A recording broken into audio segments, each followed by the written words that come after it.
Et on continue cette finale du King of Two Miles. Là, ça commence à devenir intéressant et on a la chance donc de retrouver avec nous aujourd'hui Eduardo, Abril des Fontcuberta. Eduardo qui est le fondateur du King of One Mile et du King of Two Mile et qui nous fait le plaisir d'être avec nous chaque année sur cette compétition. Dear Eduardo, thank you very much. Hello, good morning. For your great idea to build the King of Two Miles. So, just a few words about the story. It was a friend's story, a guy's story. Hello everybody. Sorry, I don't speak very good French, but I will do my best with the English. It's okay. It's English. Actually, the King of Two Miles was born many years before the first king started. Because I have been in the sniper world for many years, and when all those records started to come out in the early 2000s, I was thinking, can we do this? I remember talking to Benjamin, remember? Yeah. With the 408, because Benjamin was one of the few that were shooting very far with the 408. And I remember sending come and prove it. Yeah, messages and saying, "Hey, Benjamin, are you doing this? And how it's working? And blah blah blah." And there was a very small community of people that were shooting very far with Jarno in Sweden, in Finland, Jarno Lankila, and we were trying to shoot as far as we could. And it was very complex because we didn't know. Some days we do it, some days we couldn't do it. The equipment was not as good as we have today. And I was having it in my mind. And at the time I was shooting 50 calibers. And I went to the US to the 50 caliber shooters world championship. And the second year I went there, I was I'm very passionate. And I spoke to all the members in the members meeting, and they voted me president. So when I was the president, I had my own idea of shooting very far with the 50 cal. So I said, okay, let's start this as a game. Let's see how far we can do. So we invited all the shooters around the 50 cal and the sponsors like Barrett, and they came in with whatever they wanted. They brought every kind of rifle from 416 Barretts, and we did the first edition in 2015. And we didn't pass 23, I think it was 23 something yards, so 2,300 yards. And the only shooter that hit was Tessa, one of my partners at the King of Two Mile wife, and she's an awesome shooter, by the way. And it was like, okay, this is what we can do on non-selected conditions with the equipment we have right now. So let's move, let's push. And that started. The next edition, instead of 20 guys or 30 guys, we were 50. And the third edition, we were 100. and more. And people came in with new equipment. And we have been refining the whole idea of shooting as far as we can. Because if you set a goal and you set a point and you have many very smart people, the support of the companies that make the rifles, the scopes, and we all row in the same direction, good things happen. We could not wait for the military technology to do it because they were not interested. If the shots, I mean, we both know, if a shot was over 2Ks, they would call an airstrike or the artillery. They will never call a sniper. So basically, all those things had to be changed. And the guys that made the records set up the pace, like Rolf Furlong and Anderson, but there was room for improvement. And that's why we started it. And the first year we hit 2 miles, it was like, we can do it, but we can do it in these conditions. Yeah. Not waiting for the perfect conditions and the perfect wind. No. Today, now we can do it. And one moment, one exactly. day, one time. Non-selected conditions, and with only 5 rounds. Real competition. And with only 5 rounds. Of course. Because it was the beginning. Yeah, exactly. Before it was shooting and shooting and shooting and shooting, and eventually you hit 2 miles. Now we are pushing the envelope. We can hit 2 miles with only 5 rounds at a time. On non-selected conditions, and we can push farther out because there are some people shooting even farther distances, and especially for the technology, finding new calibers, new bullets, and that's fine. It's awesome, but we still have proven that we can hit 2 miles mostly every day. We get a good bunch of shooters, and that's very, very good. But you was the pioneer, like Benjamin in France, of course, especially for the gun manufacturer, the bullet manufacturer. Yeah, of course. You're right. The army needs many things, many projects. But our discipline, our sports discipline, help the manufacturer to push a little bit the limits. We have to be honest. Without them, we cannot do what we do. Of course. And it's a company. They have to make some money. So basically, you have to generate a sport that justifies the expense of R&D. In the end, it's not because they want to make money. It's because they need to have a company that makes revenue. So we have to be conscious that everything that we do needs to have an application for the real world. Of course. If not, it makes no sense. If you ask a company like Leupold or Smith & Bender or Nightforce to make something, they have to see that they can sell it afterwards. Because if not, it's a prototype that has no sense. And they will lose a lot of money. They cannot, you cannot build a sport like that. So in the end, the technologies we are doing on the King of 2 Miles have application for the military, for sport shooting, and that is what makes those companies support us. And of course, we ask all the shooters out there to support them too, because they need support. They need to see that what we are doing is helping the sport and creating a market. That's when they will put more money into research and development. And when we ask crazy things like more special optics and better calibers, and they will see that they can invest money in making better rifles and better systems for the future. So now, Eduardo, of course, you are here in France. We have the king in France. We have the king in Raton in New Mexico. The genuine competition. What is the most difference, if they have the difference, between the two competitions? In Raton, it's a different environment because it's a mountain. In Europe, for safety reasons, most of Europe we shoot down with negative angles. Exactly. But in the US, they shoot up against hills. And it makes a big difference on how you set up the rifle. Because it's more easy, or no, it's just different. No. Okay. It's just different. The rest is very similar because you can have a very shiny day here too. Yeah. Not this year or the last, but not this year, you can last have it. year.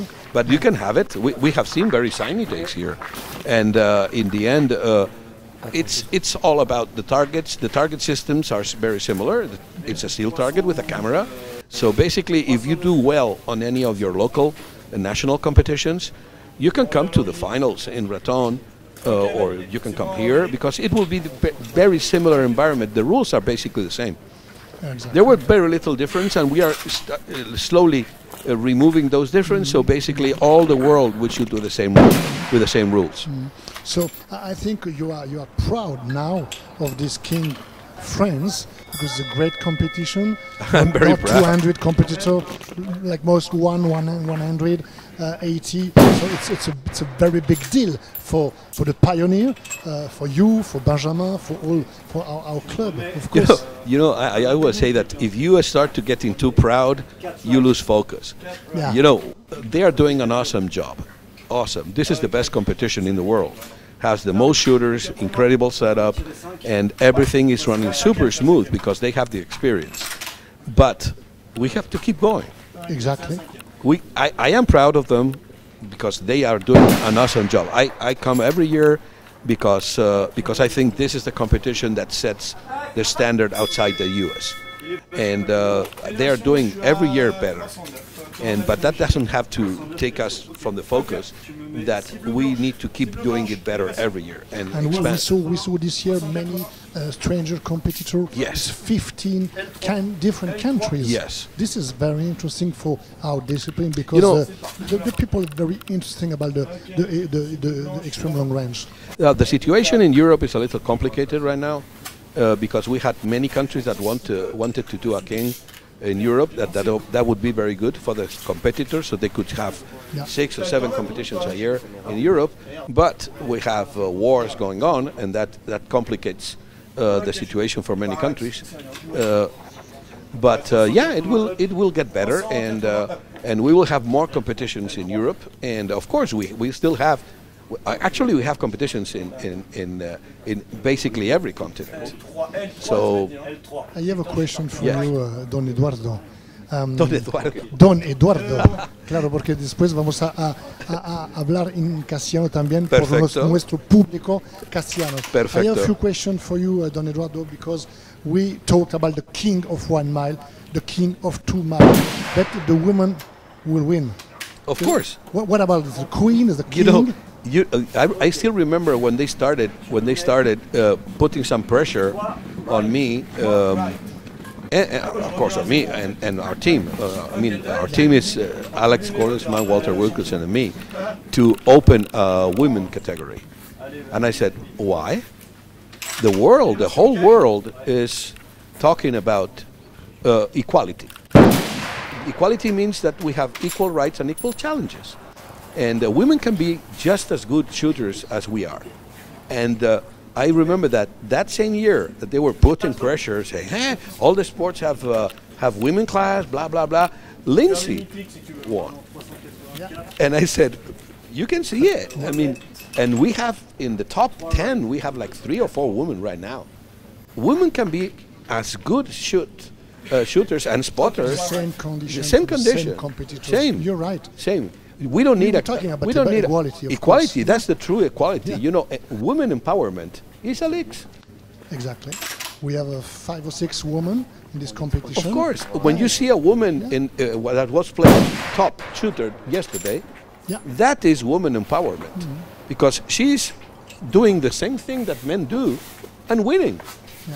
Women. And regarding your idea, if we have a winner, so the woman of course. Is the winner, is the queen of 2 miles. Actually, yes, we can.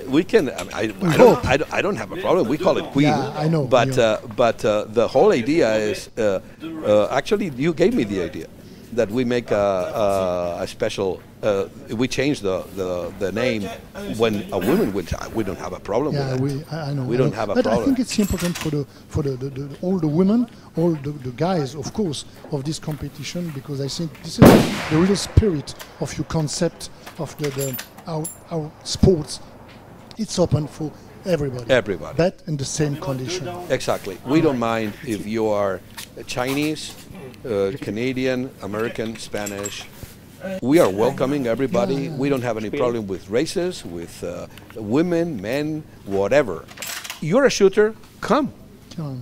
Just do it. Yeah, Alex had a motto which I love, which is come and prove it. Good. Okay, you say you can hit 2 miles. Come and prove it. Benjamin, peut-être tu veux toi rajouter quelque chose par rapport à tout ça, en tout cas sur l'histoire que vient de nous raconter Eduardo, bien évidemment, cette histoire de pionnier, on l'évoquait toi aussi par rapport à ça, mais la relation entre Eduardo et puis finalement, alors je ne vais pas dire Benjamin Gineste, entre Eduardo et ce CSA Tir-Anvers, il y a une vraie histoire, c'est une famille? Oui, complètement, il y a une vraie histoire qui est liée à d'Eduardo avec le King of 2 Miles en France, parce qu'on était au balbutiement. Comme le disait Eduardo, on tirait dans notre coin, on essayait de tirer le plus loin possible, dans des conditions météo qui étaient parfaites. Alors on essayait de créer l'émulation déjà autour du TLD en se disant, bon ben voilà, on est capable de faire ça avec une arme, c'est incroyable. Donc après avoir fait ça un petit peu de notre côté, juste avec les gens du club, on s'est dit bon, pourquoi ne pas réaliser un événement où les gens qui font comme nous se retrouvent en France pour essayer de voir qui est le meilleur pour tirer loin. Donc à partir de ce moment-là, j'ai écrit à Eduardo sur Messenger et on a doucement convenu de mettre en place un King of 2 Miles en France. Alors le King of 1 Mile n'existait pas encore, c'est pour ça que nous, de notre côté à Anvers, on a été les précurseurs d'une autre compétition qu'on a initialement appelée le Master of 2 km. Et ensuite, quand l'organisation du King a créé le King of 1 Mile, on a basculé notre Master en compétition officielle King of One Mile. Mais on peut dire aussi que Cangeur, ça a été le pionnier du tir jusqu'à 1600, 1800 mètres, enfin 2 km du coup, parce que c'était déjà le Master of 2 km. C'est ça. Et maintenant, on est sur du King of One Mile jusqu'à 2 milliards. Donc finalement, notre idée a séduit pas mal de monde. Et voilà, donc on s'est rencontrés comme ça avec Eduardo, et puis maintenant, l'affaire est faite. I can understand French. Yeah, so you need more Yeah, I can practice. understand everything. Eduardo est très content parce qu'il commence à comprendre Benjamin quand il parle anglais, et puis il le comprend aussi quand il parle français. Donc tu vois, Benjamin, tu fais des progrès aussi, c'est génial. Non, mais moi je veux vraiment souligner cette harmonie, cet accord, cette philosophie qui est la philosophie d'Eduardo, la philosophie qu'on retrouve dans notre club. Hein, j'insiste, c'est important, ce sont des vraies valeurs, et c'est aussi une liberté, comme le disait Eduardo, il l'évoquait, vous l'avez probablement compris, cette notion de catégorie féminine. Il a subi des pressions pour qu'on lui dise il faut une catégorie féminine. La philosophie d'Eduardo, c'est de dire tout le monde peut tirer dans les mêmes conditions, et si on a une queen, on serait très content de ça. Benjamin, je pense que il faut souligner cette petite famille malgré tout, hein, de tireurs sportifs longue distance. J'insiste, vous êtes des pionniers, vous avez eu des idées à un moment donné, et puis les gens qui ont des bonnes idées, qui ont les mêmes valeurs, les gens se rencontrent et c'est fabuleux. Ouais, pour en revenir sur les femmes, elles ne veulent pas rentrer dans le classement des hommes. Qu'est-ce que je dis là? Non, reprends. Elles ne veulent pas être séparées et avoir Voilà. un classement féminin. Tout à fait. Elles veulent tirer comme nous à armes égales. C'est vraiment leur intention. Bien Donc sûr. on n'en veut pas d'un classement différencié. On garde cette philosophie. On va libérer Eduardo parce qu'il est aussi ici pour être dans l'organisation et sur le pas de tir. Et j'aimerais juste qu'il dise un petit mot dans sa langue natale, parce qu'on a aussi des Espagnols qui sont venus faire notre compétition. Don Eduardo, vamos a acabar esta entrevista. Muchas gracias por tu participación, por tu filosofía y algunas palabras para los competidores castellanos. No quiero dejar de saludar a todos los tiradores que hablan en español del mundo, que hay muchísimos en Sudamérica, en España, en muchísimos países. Pero también quiero comentar una cosa. Es muy importante el King of One Mile y tirar y el King of 22. Porque el King of One Mile en Estados Unidos, por ejemplo, se convirtió en light class y empezaron a irse a tirar muy lejos con calibres pequeños.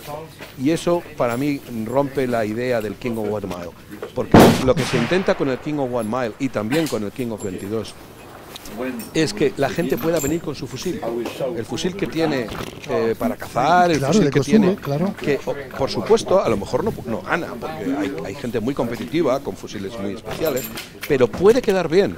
Un tirador bueno en una milla puede venir con cualquier fusil, con un 6,5, con lo que quiera. Lo comentaba Benjamin, y es muy importante, un poco de suerte, ¿no? Claro, es muy importante que la gente pueda conocer el deporte, pueda venir, disfrutar, disparar, hacer amigos, aprender a una milla, a 2000 metros, no más.